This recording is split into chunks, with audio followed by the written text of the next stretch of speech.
Steve, let me go to the single sentence of your note. 99% of us are simply getting poorer in this commodity surge. Will that trend continue?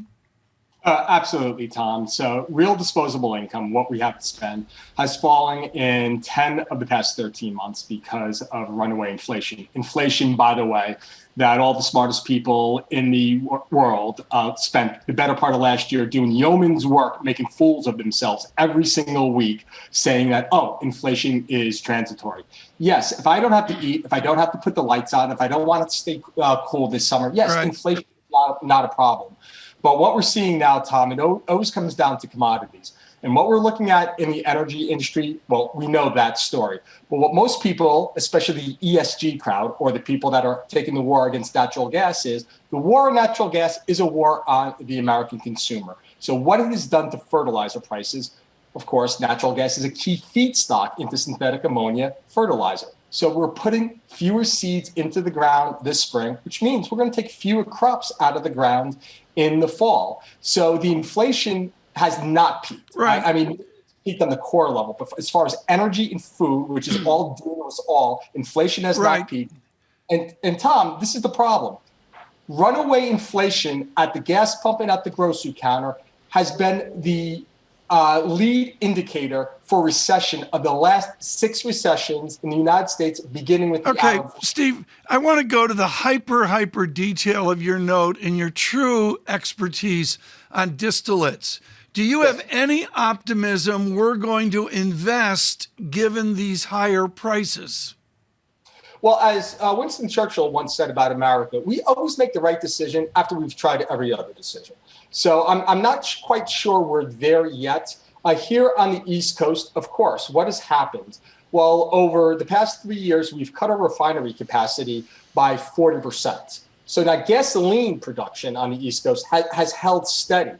But when you cut your capacity to make things out of crude oil, something has to give. So while we've maintained the status quo on gasoline production, diesel production has fallen 40%. So right now, diesel stocks for the first time ever in the East Coast are below 9 million barrels. So we are looking at a dire situation in the diesel market, but we're not quite there. The smartest thing the Biden administration can do with regard to the energy crisis here in the United States is rescind the Jones Act. The Jones Act requires all interstate commerce, waterborne, be tagged on American flagged vessels. Well, guess what? We don't have enough American flagged vessels. You need to rescind the Jones Act, allow diesel, gasoline being manufactured in Houston, to put that on foreign flagged vessels, to bring it around the tip of Florida and get it into the East Coast. That is the smartest thing to invest in a short-term fix. Yeah. Regard to the longer-term fix, no, there is not a political will at this point to invest in fossil fuels. Thereby, the long-term structural imbalance between supply and demand will remain. High prices, therefore, have to remain, Tom. Stephen, have you been surprised by how little pushback there has been on consumers with respect to reducing spending? There has been a reduction in real spending if you look generally at the trend. However, overall, they continue to spend more, even as you see new records every day of gas prices. Yeah, absolutely, Lisa. Now, the calculus there has changed because we have substitutes in the market, i.e. EVs. So it used to be consumer spending would drop off and gasoline prices, national average, hit about $3.60, $3.80. Gasoline on the NYMEX now is trading over $4 a gallon.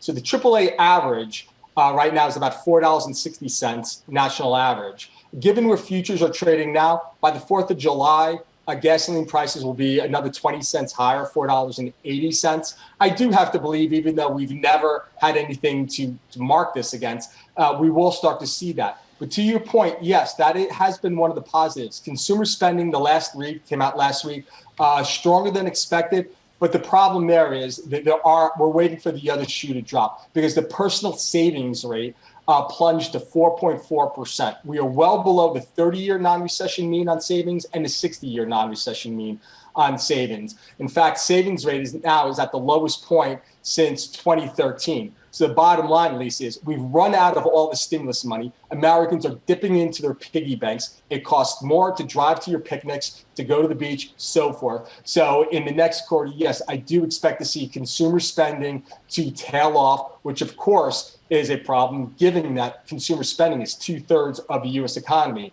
And therefore, this is why I'm still comfortable in saying if the United States is not currently in recession, given these food costs, these energy costs, our falling income, we will be in a recession within the next 6 months.